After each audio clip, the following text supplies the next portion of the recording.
हाँ, तो जो टाइट्रेशन हम पहले आज हम पढ़ने जा रहे हैं वो है KMnO4 वर्सेस मोर सॉल्ट रेडॉक्स रिएक्शन है। रेडॉक्स रिएक्शन में हमें पता होना चाहिए बच्चों, एक का होगा ऑक्सीडेशन और एक का होगा रिडक्शन। किसका ऑक्सीडेशन होगा, किसका रिडक्शन होगा, ये हमें पता होना चाहिए टाइट्रेशन के अंदर। ठीक है, कुछ बेसिक टर्म्स भी है वो आज हमें सीखनी है टाइट्रेशन के अंदर। तो बेसिक टर्म्स में सबसे पहले हमें पढ़ना है बेटा टाइट्रेंट क्या होता है, इसके बारे में हमें पढ़ना है टाइट्रेंट। सेकेंड इंपॉर्टेंट टर्म्स हमें पढ़नी है टाइटर के बारे में, टाइटर। थर्ड पॉइंट हमें सीखना है बच्चा एंड पॉइंट के बारे में, एंड पॉइंट क्या होता है। फोर्थ पॉइंट हम सीखेंगे बच्चों स्टैंडर्ड सॉल्यूशन क्या होता है, स्टैंडर्ड सॉल्यूशन। साथ में और हम सीखेंगे बच्चों नॉन सॉल्यूशन किसको बोलते हैं, नॉन सॉल्यूशन क्या होता है इसके बारे में हम सीखेंगे। और हम सीखेंगे अननोन सॉल्यूशन हमारे लिए क्या है, अननोन सॉल्यूशन क्या है। इन सभी टर्म्स को आज हम टाइट्रेशन के अंदर सीखने वाले हैं। तो सबसे पहले मैं बता देता हूँ बच्चों टाइट्रेंट क्या होता है। तो टाइट्रेंट एक ऐसा सॉल्यूशन है जिसकी कंसंट्रेशन एंड स्ट्रेंथ क्या है, अननोन, जिसकी ना तो हमें कंसंट्रेशन पता है ना ही हमें स्ट्रेंथ पता है, उस सॉल्यूशन को हम क्या कहते हैं बेटा, टाइट्रेंट। क्या कहते हैं, टाइट्रेंट। और हमारे सिलेबस में जो हम टाइट्रेशन करने जा रहे हैं बच्चों KMnO4 वर्सेस मोर सॉल्ट की, इसमें जो ये KMnO4 है ये क्या है बेटा, टाइट्रेंट है, जिसकी कंसंट्रेशन और स्ट्रेंथ हमें क्या करनी है, फाइंड करनी है। इसकी कंसंट्रेशन भी फाइंड करनी है हमें और स्ट्रेंथ भी फाइंड करनी है। ठीक है, ये हमारे लिए क्या है, टाइट्रेंट है। दूसरा होता है बेटा टाइटर। टाइटर का मतलब एक ऐसा सॉल्यूशन जिसकी कंसंट्रेशन और स्ट्रेंथ हमें पता होता है। तो आज के वॉल्यूमेट्रिक एनालिसिस में टाइट्रेंट है हमारे पास में KMnO4, और जो टाइटर है वो है मोर सॉल्ट। ठीक है, इसके बाद हम डिस्कस करेंगे बेटा एंड पॉइंट के बारे में। तो एंड पॉइंट क्या होता है, हम पढ़ रहे हैं बच्चों रेडॉक्स रिएक्शन। तो रेडॉक्स रिएक्शन में क्या होता है, जब ये रिएक्शन कंप्लीट होती है तो रिएक्शन को इंडिकेट करने के लिए जो सॉल्यूशन रहता है उसका कलर क्या हो जाता है, चेंज हो जाता है। सॉल्यूशन का कलर चेंज हो जाएगा और सॉल्यूशन का कलर चेंज होकर जिस पॉइंट पे या जिस क्वांटिटी पे हमें कलर चेंज मिलता है उसी को हम क्या बोलते हैं बच्चों, एंड पॉइंट। जैसे हम इसकी टाइट्रेशन जब हम स्टार्ट करेंगे KMnO4 की मोर सॉल्ट के साथ में, तो एक पॉइंट ऐसे आएगा, एक पॉइंट ऐसा आ जाएगा जहाँ पे क्या हो जाएगा, केमिकल रिएक्शन क्या होगी, कंप्लीट हो जाएगी। और उस केमिकल रिएक्शन को कंप्लीट हो गई है, हमें कैसे पता चलेगा, सॉल्यूशन का कलर चेंज हो जाएगा, सॉल्यूशन का क्या होगा, कलर चेंज हो जाएगा। तो आज की टाइट्रेशन में जो एंड पॉइंट आता है वो आएगा बेटा लाइट पिंक कलर। क्या आएगा, लाइट पिंक कलर। अगर लाइट पिंक कलर का सॉल्यूशन एपियर होता है इसका मतलब हमारा रेडॉक्स रिएक्शन कंप्लीट हो गई है। नेक्स्ट हम पढ़ेंगे बच्चों स्टैंडर्ड सॉल्यूशन। स्टैंडर्ड सॉल्यूशन क्या होता है, स्टैंडर्ड सॉल्यूशन जिसकी कंसंट्रेशन हमें पता होती है उसे हम बोलते हैं स्टैंडर्ड सॉल्यूशन। तो इसमें मोर सॉल्ट का जो सॉल्यूशन है, मोर सॉल्ट, ये हमारे लिए स्टैंडर्ड सॉल्यूशन है। स्टैंडर्ड सॉल्यूशन क्यों कहते हैं, क्योंकि इसकी कंसंट्रेशन हमें क्वेश्चन पेपर में गिवन रहेगी, ये हमारे लिए है स्टैंडर्ड सॉल्यूशन। नॉन सॉल्यूशन और स्टैंडर्ड सॉल्यूशन दोनों सेम ही है, मतलब जिसकी कंसंट्रेशन हमें पता है वो हमारे लिए नॉन सॉल्यूशन है। जिसकी कंसंट्रेशन हमें पता करनी है, किसकी हेल्प से, टाइट्रेशन की मदद से, जिसकी कंसंट्रेशन हमें पता करनी है, जिसकी स्ट्रेंथ हमें पता करनी है, वो हमारे लिए क्या है, अननोन सॉल्यूशन। तो हमारे लिए अननोन सॉल्यूशन होगा बेटा KMnO4। क्या होगा, KMnO4 हमारे लिए क्या होगा, अननोन सॉल्यूशन, जिसकी हमें क्या करनी है, कंसंट्रेशन भी पता करनी है, इसकी स्ट्रेंथ भी पता करनी है। ठीक है, ये कुछ बेसिक टर्म्स हैं। अब हमारे इम्पोर्टेंट पॉइंट ये आ गया बेटा कि जो टाइट्रेंट है KMnO4 जो हमारे लिए अननोन सॉल्यूशन है, इसके बारे में कुछ इम्पोर्टेंट बातें हमें पता होनी चाहिए। इम्पोर्टेंट बातें का मतलब है जैसे ये KMnO4 है, इसे हमें पता है बच्चों ये स्ट्रॉन्ग ऑक्सीडाइजिंग एजेंट है। ये क्या है, स्ट्रॉन्ग ऑक्सीडाइजिंग एजेंट। अब स्ट्रॉन्ग ऑक्सीडाइजिंग एजेंट है तो ये क्या करता है, ये ऑक्सीजन सप्लायर है, ये ऑक्सीजन सप्लायर भी है और ये क्या करता है, जिस कंपाउंड से या जिस सॉल्यूशन से ये रिएक्ट करेगा उसको रिड्यूस कर देगा, उसको क्या उसको ऑक्सीडाइज करवा देगा और खुद का क्या हो जाएगा, इसका रिडक्शन हो जाएगा। ऑक्सीडाइजिंग एजेंट क्या करेगा, जिससे ये रिएक्ट करेगा उसका करवा देगा ऑक्सीडेशन, मतलब KMnO4 किससे रिएक्ट करेगा, मोर सोल्ट से, तो मोर सोल्ट का क्या करवा देगा, ये ऑक्सीडेशन करवा देगा और KMnO4 का खुद का क्या हो जाएगा, रिडक्शन हो जाएगा, उसे हम बोलते हैं बच्चों ऑक्सीडाइजिंग एजेंट। अब इसके बारे में कुछ और बातें हमें सीखना है बच्चों, जैसे इसका मोलर मास हमें पता होना चाहिए, मोलर मास ऑफ KMnO4, तो इसका मोलर मास होता है 158 gram per mole, this is the molar mass of KMnO4। ठीक है, कलर भी आपको पता होना चाहिए KMnO4 का कलर, तो KMnO4, हाँ KMnO4 सॉल्यूशन मैं बता देता हूँ आपको, ये KMnO4 सॉल्यूशन है, ठीक है, ये KMnO4 सॉल्यूशन जो आपके लिए अननोन सॉल्यूशन रहेगा। इसकी कंसंट्रेशन और स्ट्रेंथ आपको पता करनी है, इसमें कितना KMnO4 मैंने ऐड किया है पानी में ये मुझे पता है, लेकिन आप लोगों को नहीं पता है। आपको इसकी कंसंट्रेशन भी पता करनी है, इसकी स्ट्रेंथ भी पता करनी है, तो ये आपके लिए क्या है, अननोन सॉल्यूशन है। और अननोन सॉल्यूशन को हमेशा किस में फिल करेंगे, ब्यूरेट में फिल करेंगे। इसको किस में फिल करेंगे,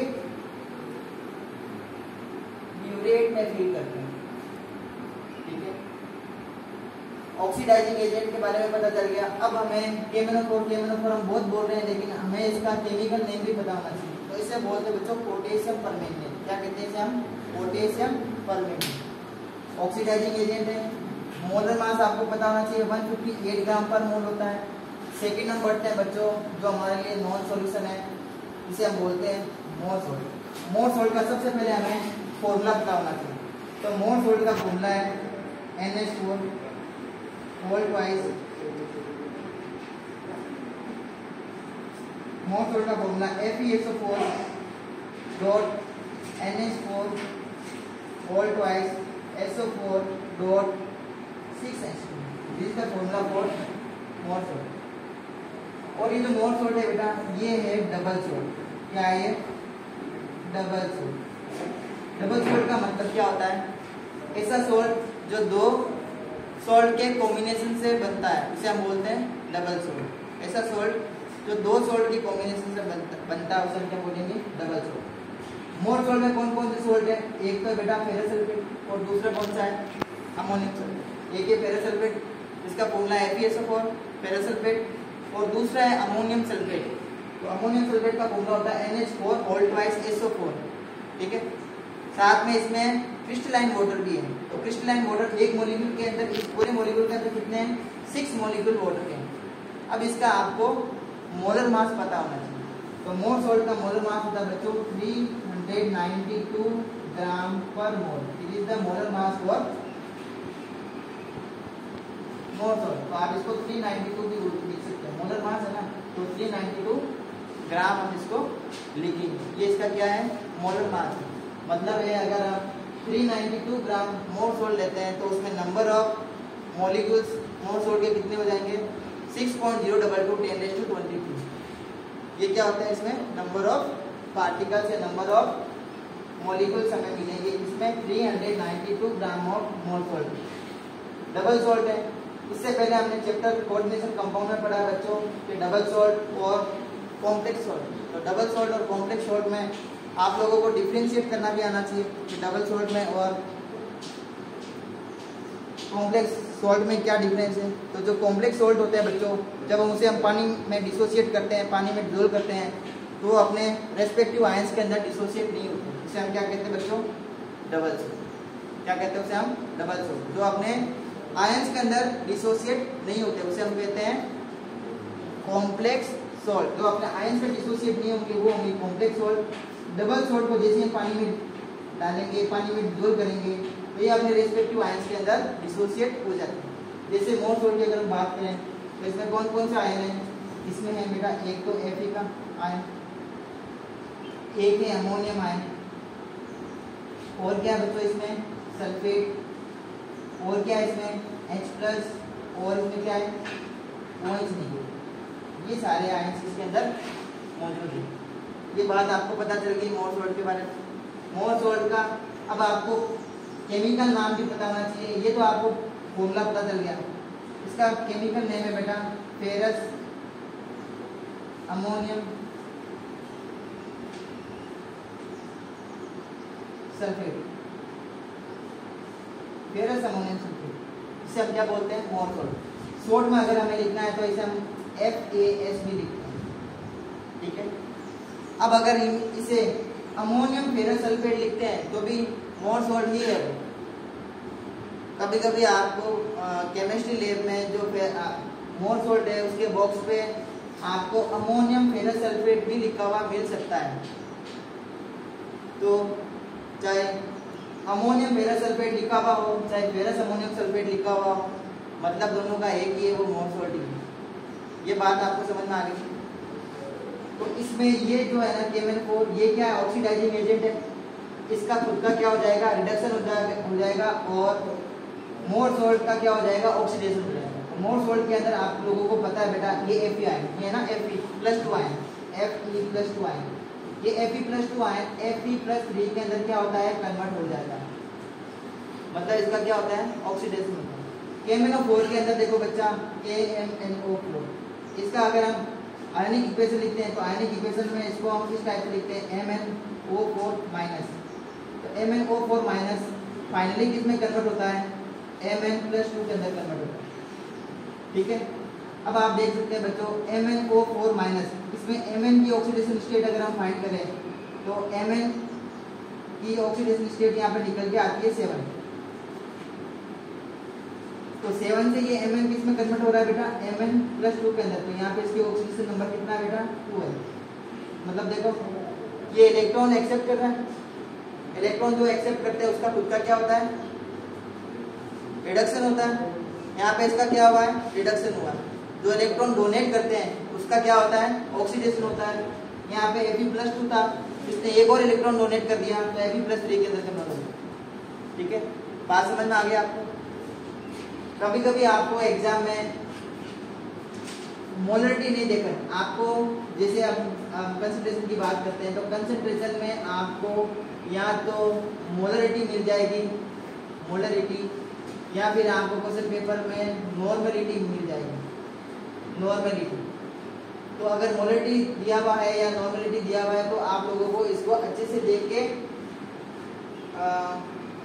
नॉन सॉल्यूशन बनाना है। तो हमारे लिए नॉन सॉल्यूशन मोर सॉल्ट है, इसको आपको बनाना पड़ेगा लैब में। तो जैसे एक मैं क्वेश्चन यहाँ पे लिख रहा हूँ बच्चों, ध्यान से देखेंगे आप। एक क्वेश्चन में लिख देता हूँ,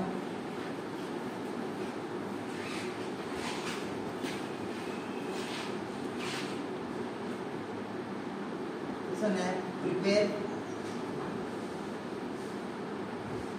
0.1 molar 100 ml of FAS. FAS means ferrous ammonium sulfate and titrate it with KMnO4 to find concentration and strength of KMnO4। Suppose ये आपको एक क्वेश्चन दे दिया, तो आपको बनाने के लिए दिया है बच्चों प्रिपेयर 0.1 m का मतलब है मोलर। तो कभी कभी आपको m/10 भी लिखा हुआ मिल सकता है, m/10 100 ml of FAS। इसका मतलब क्या हुआ? m/10 का मतलब है 0.1 मोलर, 0.1 मोलर। m/10 का मतलब है 0.1 मोलर, यही है। तो इसमें आपको किसी भी टाइप का कोई कंफ्यूजन नहीं रहना चाहिए। m/10 लिखा हुआ हो या फिर m/100 लिखा हुआ आ जाए, m/100 लिखा हुआ हो या m/20 लिखा हुआ हो, तो उसी टाइप से आप इसको डिवाइड करके नंबर ऑफ मोल्स उसके फाइंड कर लेंगे कि कितने मोल्स का हमें FAS बनाना है। तो आपको बनाना बेटा 100 ml, कितना 100 ml बनाना FAS। तो कैसे बनाएंगे हम, कैसे कैलकुलेट करेंगे? तो सबसे पहले आपको लैब में इस टाइप का अगर आपको क्वेश्चन मिलता है प्रैक्टिकल के टाइम में, तो आप इसको कैसे सोल्व करेंगे? तो आपको बनाना बेटा 100 ml सोल्यूशन, और 100 ml सोल्यूशन की कंसंट्रेशन कितनी रखनी है? हमें 0.1 मोल रखनी है। तो आपको सबसे पहले तो फेरस अमोनियम सल्फेट का मोलर मास पता होना चाहिए, जो है 392। आपको कितना बनाना है? 100 ml बनाना है। कंसंट्रेशन कितनी रखनी है इसकी? 0.1 रखनी है। तो इसको मल्टीप्लाई करेंगे 0.1 से, इनटू कितना बनाना है क्वांटिटी? 100 ml बनानी है, डिवाइडेड बाय हम करेंगे 1000। अब हम इसको कैलकुलेट करेंगे, तो कैलकुलेट करेंगे तो वैल्यू आएगी हमारे पास में 3.92 ग्राम।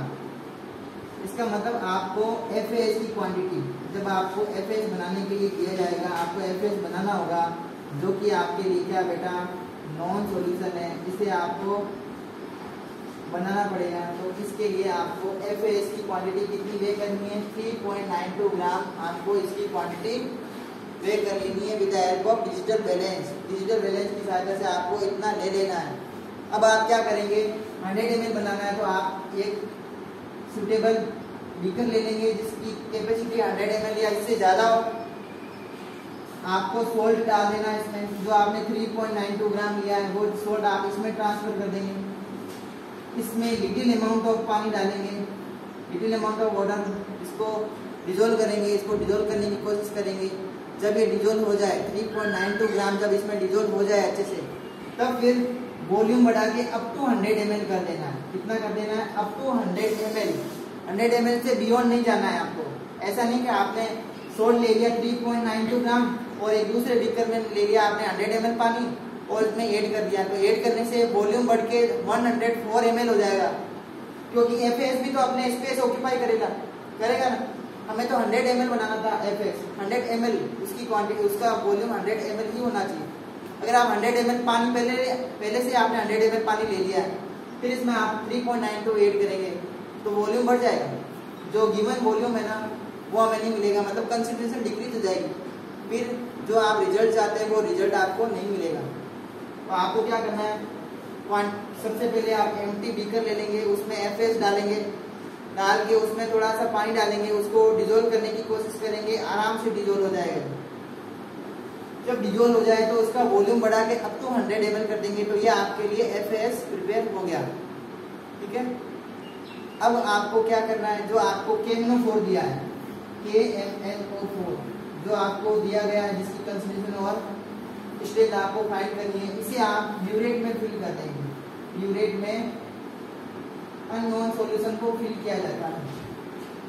तो ब्यूरेट में फिल करने के टाइम आप लोगों को क्या बात ध्यान देनी है कि ये जो KMnO4 सॉल्यूशन है ये कलर्ड सॉल्यूशन होता है, ये कलर्ड सॉल्यूशन है। और कलर्ड सॉल्यूशन के लिए हम लोअर मेनिस्कस देखते हैं। क्या देखते हैं इसमें? हम लोअर मेनिस्कस। तो जैसे हम KMnO4 को ब्यूरेट में डालेंगे, इस टाइप से हाफ मून लाइक स्ट्रक्चर बन जाएगी। सरफेस टेंशन की वजह से ऐसा होता है। तो ये है बेटा इसका अपर मेनिस्कस, और ये जो बॉटम इसको टच कर रहा है, इस टाइम को जो टच कर रहा है वो है लोअर मेनिस्कस।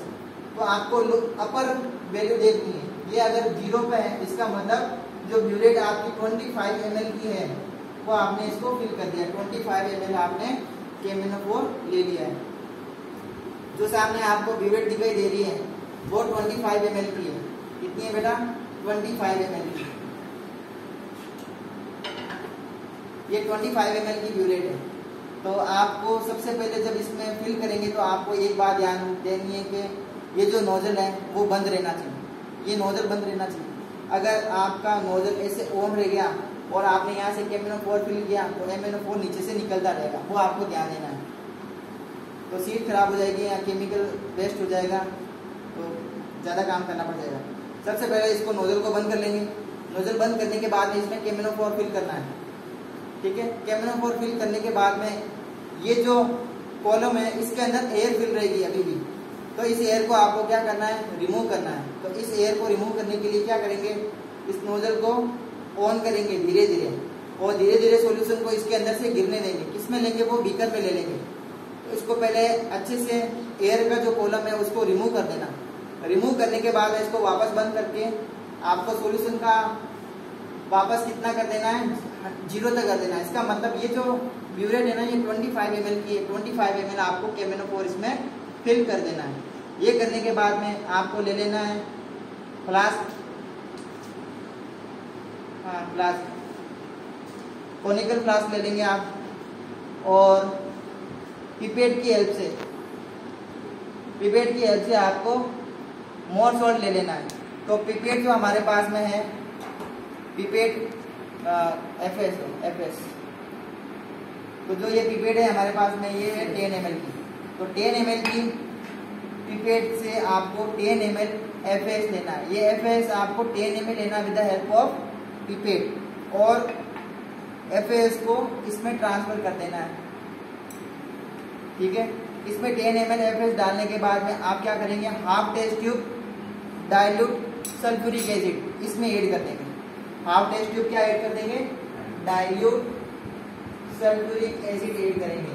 तो डाइल्यूट सल्फ्यूरिक एसिड ऐड करने का क्या रीजन है, हम क्यों इसमें डाइल्यूट सल्फ्यूरिक एसिड ऐड करते हैं, to prevent the oxidation of Mohr salt. Mohr salt जो है बेटा, अगर हम इसको ऐसे ही खुला रख देते हैं तो एयर की जो ऑक्सीजन है उससे ये रिएक्ट कर देता है और इसका ऑक्सीडेशन हो जाता है, और ऑक्सीडेशन होने से फिर ये ट्रांसपेरेंट कलर का नहीं रहेगा। तो ये देखो बेटा, मोर सॉल्ट बना हुआ है इसमें। मोर सॉल्ट हमने आज बना के दिया आप लोगों को, जब आप नेक्स्ट बार आओगे तो आपको मोर सॉल्ट बनाना पड़ेगा खुद को। आज हमने बनाया आपको मोर सॉल्ट प्रोवाइड करवा दिया है। तो ये जो मोर सॉल्ट आपको अभी जो लग रहा है ना ट्रांसपेरेंट कलर का, इसका ऑक्सीडेशन नहीं हुआ क्योंकि मैंने पहले इसमें क्या ऐड कर दिया है, सल्फ्यूरिक एसिड ऐड कर दिया है। तो आप जब भी एक्सपेरिमेंट करेंगे आपको हर बार इसमें मोर सॉल्ट के अंदर आपको क्या ऐड करना होगा बच्चों, हाफ टेस्ट ट्यूब ले लेंगे, half test tube dilute sulphuric acid इसमें ऐड करेंगे। ये ऐड करने का रीजन क्या है, मोर सॉल्ट के ऑक्सीडेशन को प्रिवेंट करना। मोर सॉल्ट बड़ा ये ऑक्सीडाइज हो जाता है, तो मोर सॉल्ट के अंदर जो Fe+2 का जो आयन है, ये Fe+3 के अंदर क्या हो जाता है बेटा, पड़े ही कन्वर्ट हो जाता है, और पड़े कन्वर्ट हो गया ये, तो ये जो आपको ट्रांसपेरेंट कलर दिख रहा है ये लाइट येलो कलर का हो जाएगा। फिर आपका ये जो एफएस बना है ये स्पॉइल हो जाएगा, फिर ये KMnO4 से रिएक्ट नहीं करेगा, मतलब आपकी पूरी ब्यूरेट खाली हो जाएगी, लेकिन आपका एंड पॉइंट नहीं आएगा। मतलब इसका ऑक्सीडेशन तो पहले ही हो गया, अब KMnO4 के पास में कुछ बचा ही नहीं ऑक्सीडेशन करवाने के लिए, तो KMnO4 इसको ऑक्सीडाइज करवाएगा नहीं, तो आपका एंड पॉइंट कभी नहीं निकलेगा। तो इसके ऑक्सीडेशन को बचाने के लिए हम क्या करेंगे, कॉनिकल फ्लास्क में 10 ml एफएस देने के बाद में हम इसमें क्या ऐड कर देंगे, half test tube sulphuric acid add कर देंगे। सल्फ्यूरिक एसिड ऐड करने के बाद में इसको अच्छे से मिक्स कर लेंगे, और अच्छे से मिक्स करने के बाद में हम धीरे धीरे इसका टाइट्रेशन करवाएंगे। किससे, KMnO4 से इसको टाइट्रेट करवाएंगे। तो टाइट्रेट करवा कर हम फर्स्ट रीडिंग हम ऑब्टेन करेंगे। तो इसमें हम किसी भी टाइप का इंडिकेटर यूज नहीं करते, ये भी आप लोगों को पता होना चाहिए बच्चों। इसमें किसी टाइप का कोई इंडिकेटर यूज नहीं किया जाता है। रीजन यहाँ पे ये है बेटा कि जो KMnO4 है ये सेल्फ इंडिकेटर का काम करता है। KMnO4 का जो कलर है ना वापस रीअपियर हो जाएगा, जैसे केमिकल रिएक्शन कंप्लीट होगी KMnO4 का जो लाइट पिंक कलर है वापस अपियर होगा, तो उससे हमें पता चल जाएगा कि chemical reaction redox reaction complete हो गई। वो पॉइंट हम नोट कर लेंगे। बात समझ में आ गई। अब हम बढ़ते हैं बच्चों कैलकुलेशन के पॉइंट की तरफ। तो कैलकुलेशन हमें किस टाइप से करनी है, तो कैलकुलेशन मैं आप लोगों को बता देता हूँ, ध्यान से देखेंगे बच्चों। तो कैलकुलेशन के लिए आपको लिखना है formula, number of moles of KMnO4 into volume of KMnO4 divided by moles of Mohr salt divided by volume of Mohr salt equal to 2/10। ये केमिकल, ये इक्वेशन आपको लिखनी है कैलकुलेशन करने के लिए। मोल्स ऑफ KMnO4 हमें पता है, हमें पता नहीं है, तो हमें ये फाइंड करना है। तो हमने यहाँ पे लिख दिया moles of KMnO4 divided by number of moles of Mohr salt, ये हमें पता है, देखो 0.1 दिया था, यहाँ हम लिख देंगे 0.1, ये हमें फाइंड करना है, into volume of KMnO4। Volume of KMnO4 ये क्या बेटा, ये ब्यूरेट रीडिंग है, ये क्या है, ब्यूरेट रीडिंग। ब्यूरेट की रीडिंग आपको लिखनी है। सपोज फर्स्ट पॉइंट मेरे आ गया 10.5 पे, ठीक है। और जब हमने सेकंड रीडिंग ली है, सेकंड रीडिंग हमारे पास में सपोज आ गई 10 ml पे, थर्ड रीडिंग हमने ली, थर्ड रीडिंग आ गई हमारे पास में सपोज 9.8 पे। तो सेकंड और थर्ड रीडिंग को हमेशा क्या करना है बच्चों, सेम रखना है। सेकंड और थर्ड रीडिंग को सेम रखना है। फर्स्ट रीडिंग हमेशा ज्यादा आती है। फर्स्ट रीडिंग कैसी होती है, रफ रीडिंग होती है।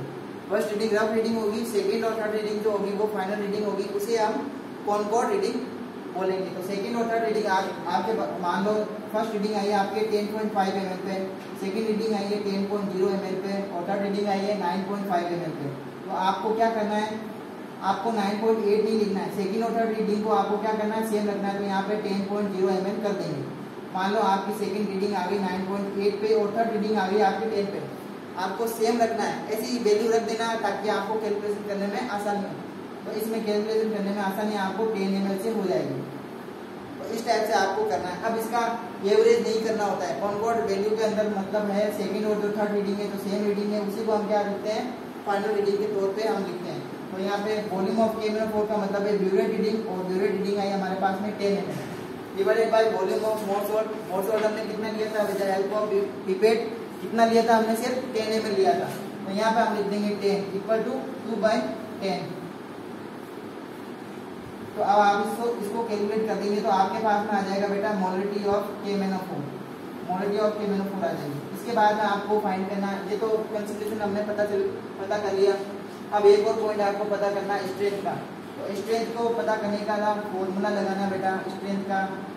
तो स्ट्रेंथ का फॉर्मूला है molarity into molar mass. Molarity of KMnO4, molarity of KMnO4 into molar mass of KMnO4, molar mass of KMnO4।